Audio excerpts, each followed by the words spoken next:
అందరికీ నమస్కారం అండి. ఈరోజు ఇంకో మంచి కథ తెలుసుకుందామా? తోడు.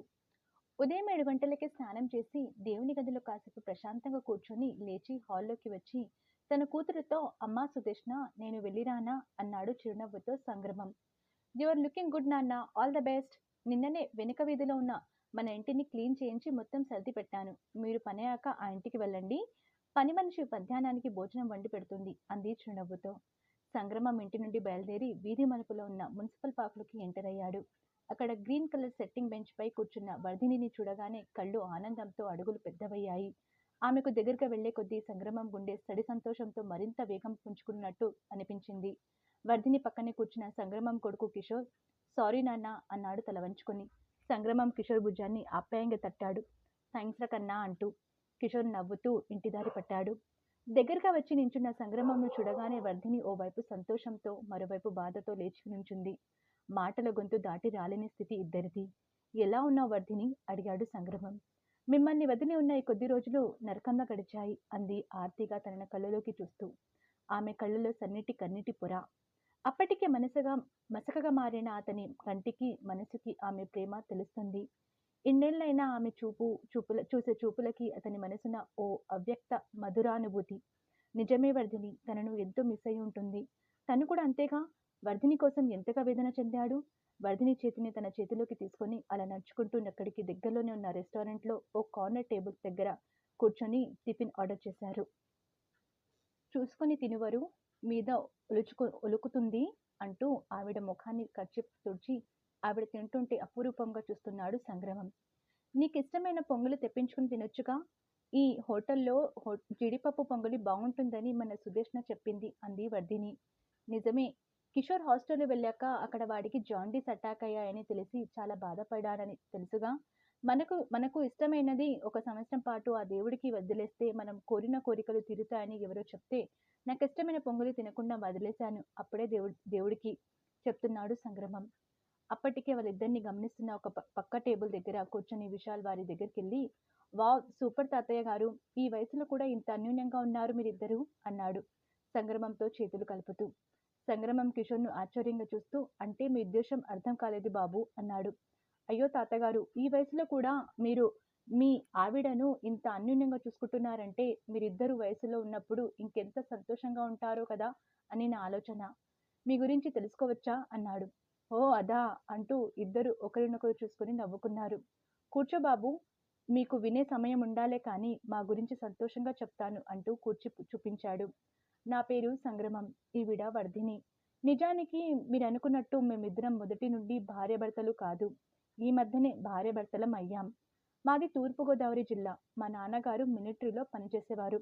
అందుకే నా పేరును అప్పట్లో సంగ్రమం అని పెట్టారు. అమ్మ నేను అమ్మమ్మ తాతయ్యతో కలిసి ఉండేవాళ్ళం. నా 10 ఏళ్లప్పుడు వర్ధిని కుటుంబం వర్ధిని తండ్రి ఉద్యోగ బదిలీపై మా ఊరొచ్చారు. మా పొరుగింట్లో ఉండేవాళ్ళు. చాలా కొద్ది కాలంలోనే ఇరు కుటుంబాలు ఆత్మీయులుగా మారిపోయాం. వర్ధినితో నాకు మంచి స్నేహం కుదిరింది. మా అమ్మకు ఆడపిల్లలంటే ఎంతో ఇష్టం. అలా వర్ధినికి జడలు వేయడం, మల్లెపూలను మాలగా కట్టి ఇవ్వడం, ఇంట్లో ఉన్న గోరింటాకు రుబ్బి వర్ధిని 2 అరచేతులకు పెట్టేది. వర్ధిని తల్లిదండ్రులు కూడా నన్ను ఎంతో ప్రేమగా చూసుకునేవారు.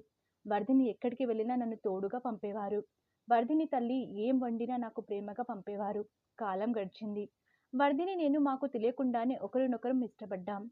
చూడచక్కని రూపంతో అమాయకపు ముద్దలా ఉండే వర్ధిని అంటే అపురూపం నాకు. అది ప్రేమ అని తెలుసుకునే లోపే వర్ధినికి పెళ్లి కుదిరింది. పెద్దలకు చెప్పే ధైర్యం కానీ, వారు ఒప్పుకోకపోతే ఎదురించే ధైర్యం కానీ మా ఇద్దరికీ లేవు.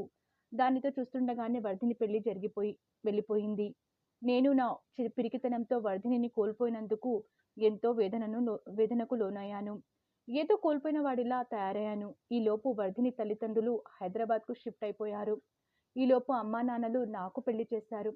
అలా నా భార్య శుభ నా జీవితంలోకి అడుగుపెట్టింది. మాకొక బాబు, ఒక పాప. ఇప్పుడు బాబు ఆస్ట్రేలియాలో ఉద్యోగం. కూతురు అల్లుడు సాఫ్ట్వేర్ ఇంజనీర్లు. ప్రస్తుతం కూతురు దగ్గరే ఉంటున్నాను. వర్ధిని భర్త కాంట్రాక్టర్. బాగా డబ్బు సంపాదించాడు. 2 ఆడపిల్లలు. పిల్లలు పెరిగి పెద్దవాళ్ళయ్యారు. వాళ్ళకి కూడా పెళ్లిళ్ళైపోయాయి. 6 సంవత్సరాల క్రితం భర్త చనిపోవడంతో పిల్లలు దూరంగా సెటిల్ అయిపోవడంతో విజయవాడలోని వృద్ధాశ్రమంలో ఉంటుందని తెలుసుకున్నాను. 3 సంవత్సరాల క్రితం నా భార్య చనిపోయింది. ఒంటరితనం ఎక్కువైపోయింది. విపరీతంగా సిగరెట్లు కాల్చేవాణ్ణి. షుగర్, బీపీ ఎక్కువయ్యాయి. ఈ సమయంలో వర్ధినితో నా జీవితం తీరని కలగా ఒక లోటుగా మిగిలిపోయిందని తెలుసుకున్నా. పెరిగిన టెక్నాలజీతో వర్ధిని ఆచూకీ తెలుసుకున్నా. వృద్ధాశ్రమంలో తనని కలిసా. నిజంగా ఆ క్షణం ఓ అద్భుతం. మనసులో 1000 వీణలు శృతి చేసిన భావన. ఒకరి పట్ల ఒకరికున్న ఆదరణతో కళ్ళు కన్నీటి చిలమయ్యాయి. అంతులోని కబుర్లు పంచుకున్నాం. నాలో ఉత్సాహం పెరిగింది. చీకటి పడే వేళకు తనని వదలలేక వదిలి ఇంటికి వచ్చేశా. తనని వదిలి వెళ్తుంటే తను చూసిన చూపు, తను భరిస్తున్న ఒంటరితనం ఎంత భయానకంగా ఉందో అర్థమై కంపించిపోయాను. ఆ రాత్రి ఒక నిర్ణయం తీసుకున్నా. కళ్ళ ముందు ఎంతో గారాబంగా పెరిగిన వర్ధిని అలా ఒంటరిగా, ఎవరికీ పనికిరాని మనిషిగా వదిలివేయడం నా మనసుకు ఎంతో వేదన కలిగింది. మరుసటి రోజు ఉదయం ఆశ్రమానికి వెళ్ళి తనని తీసుకొని నాకు ఇష్టమైన వెంకటేశ్వర స్వామి గుడికి తీసుకెళ్ళి తనని పెళ్లి చేసుకున్నా. వృద్ధాశ్రమంలో నా శరీరం వడిలిపోయి ఏ కోరిక లేదు. కానీ మనసుకు మాత్రం ఎంతగా వర్ధిని తోడును కోరుకుంటుందో అర్థమైంది. విషయం తెలిసిన పిల్లలు నానా రాద్ధాంతం చేశారు. వర్ధినిని భయపడిపోయింది. నేనే వర్ధినికి ధైర్యం చెప్పి పిల్లలెవరినీ కలవవద్దని వార్నింగ్ ఇచ్చాను. వర్ధినితో కోరుకునే జీవితం మొదలైంది.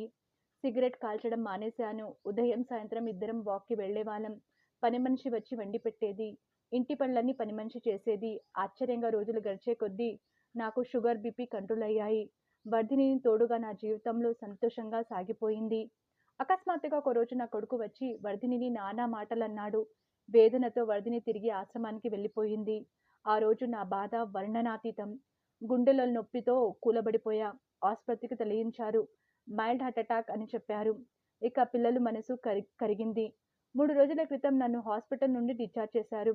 హాస్టల్ నుండి సెలవుపై వచ్చిన నా కొడుకు వెళ్ళి వర్ధినిని బతిమిలాడి తీసుకొచ్చి నాకు సంతోషాన్ని కానుకగా ఇచ్చాడు.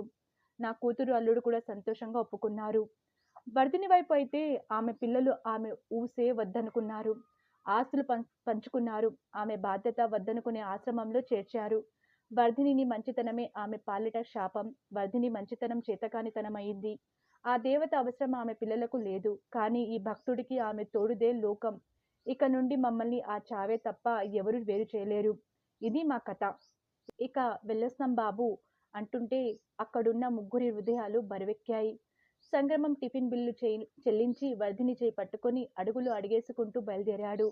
జీవన అస్తమయ సమయంలో తోడు నీడగా ఉండాలనుకుంటూ సంతోషంగా నడుస్తున్న ఆశావాహ దృక్పథంతో అడిగేస్తున్న వృద్ధులు సంగ్రమం, వర్ధినిని హృదయపూర్వకంగా అభిమానంగా చూస్తుండిపోయాడు విశాల్.